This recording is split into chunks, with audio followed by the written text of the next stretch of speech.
We have come now to what is the final resting place for many of the Union dead from the Battle of Gettysburg. We're here at the Soldiers' National Cemetery in the section dedicated to the unknown dead who died at that battle. We're on Cemetery Hill on the western slope.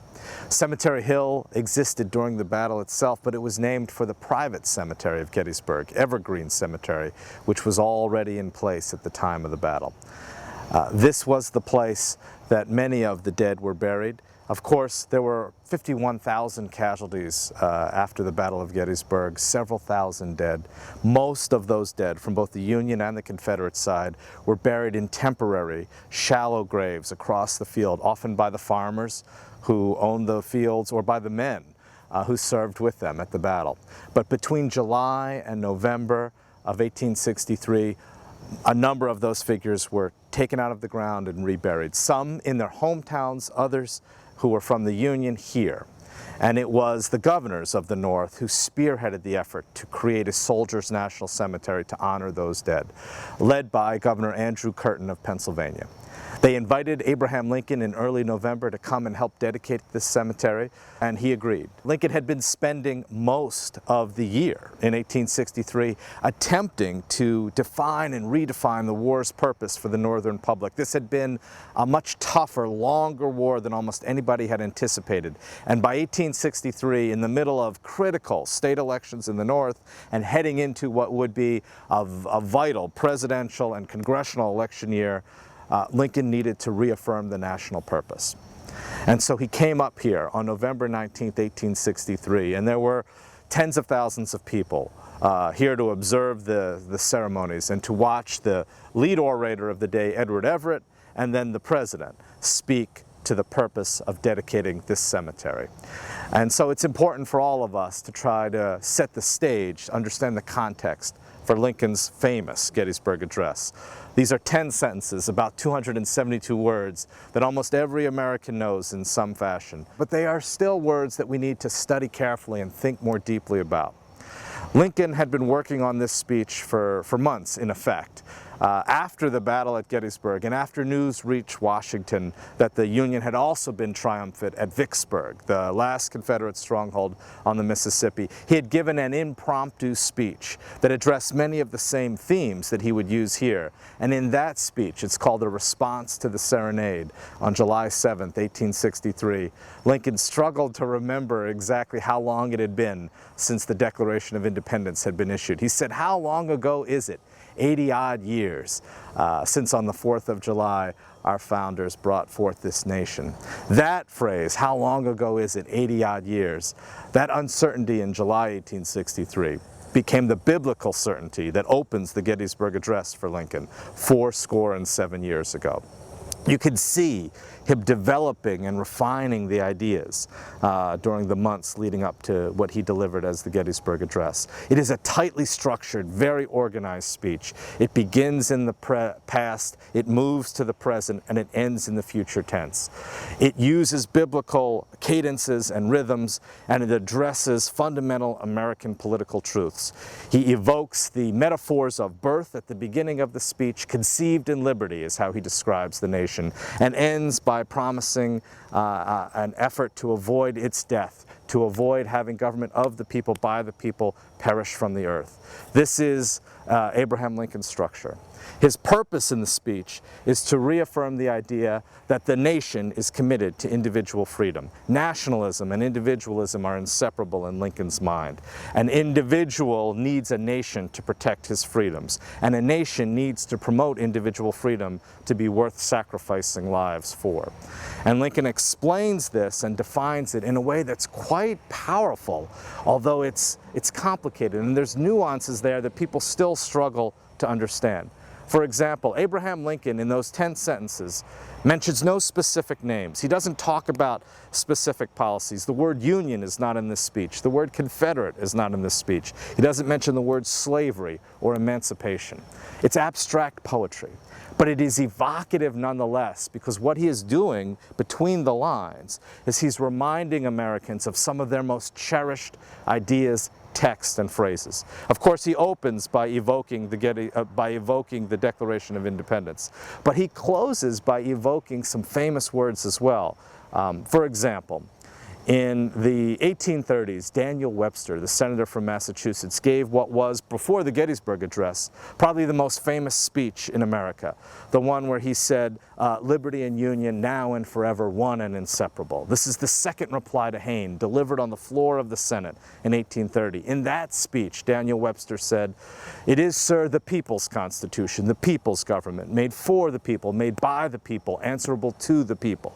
That phrase Lincoln evokes by paraphrasing in the closing for his Gettysburg Address when he talks about a government of the people, by the people, and for the people. This is intentional. He is recalling for Americans all of their greatest and deepest beliefs. And I think he's doing something else that is also evocative in a very powerful way, and that most teachers and students have missed over the years. He is using, in my opinion, an important and powerful newspaper account written by correspondent Samuel Wilkeson, who was the lead war correspondent from the New York Times and who was here at the Battle of Gettysburg, watching the battle on the second and third day outside of the Leicester farmhouse at Meade's headquarters. And of course it was Wilkeson, a father, who was so moved by the battle because of the death of his son. Bayard Wilkeson, a 19-year-old artillery officer, was Sam Wilkeson's young son, his eldest born son, but one who was here, present at Gettysburg. And on the first day of the battle, he died from his wounds suffered on the northern side of town. And after the battle, his father found his body at the almshouse, or the poorhouse in Gettysburg, about a mile north of town. And he wrote his story, his dispatch for the New York Times that was published on July 6, 1863, while seated next to his son's dead body. The lead is as powerful as any description you have seen from Civil War reporting. He writes, "Who can write the history of a battle whose eyes are immovably fastened upon a central figure of transcendingly absorbing interest, the dead body of an eldest born, crushed by a shell in a position where a battery should never have been sent, and left to die in a building where surgeons dare not stay?" This was the lead for the New York Times account of the battle, and the rest of it is a furious, vivid, dramatic depiction of what happened here at Gettysburg. It is the mixture of a correspondent's sharp eye and a father's anguish. It ends, however, with an affirmation of purpose. At the end of his article, Sam Wilkeson wrote this. He said, "My pen is heavy. Oh, you dead at Gettysburg who have baptized with your blood a second birth of freedom in America. How you are to be envied." A second birth of freedom in America. This was a stirring account. It was republished as a pamphlet called Sam Wilkeson's Thrilling Word Picture of Gettysburg. It transfixed many in the North.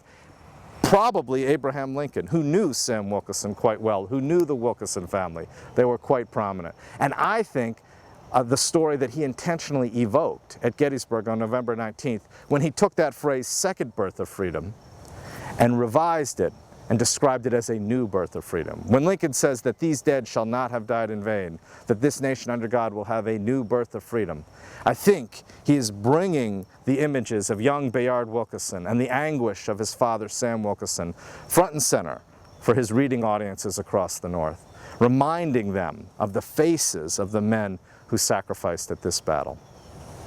There's one other point worth making here while we're at the Soldiers National Cemetery. This is a remarkable design by William Saunders, a government bureaucrat from the Department of Agriculture.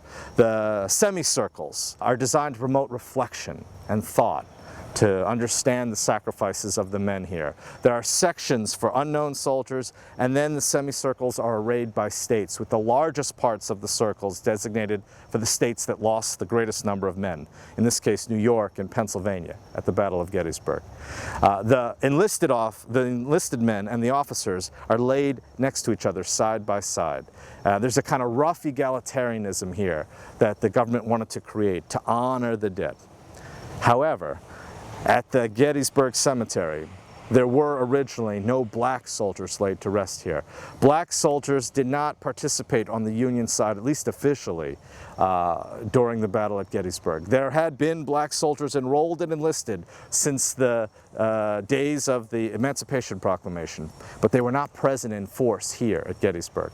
But after the war, after the war was finished, perhaps the spirit of Lincoln's address, the idea that he had committed the nation to an unfinished work, that came to bear on the people who were superintending this cemetery. Because in later years, when they added graves to this Civil War section, they added some black soldiers. This is now an integrated cemetery.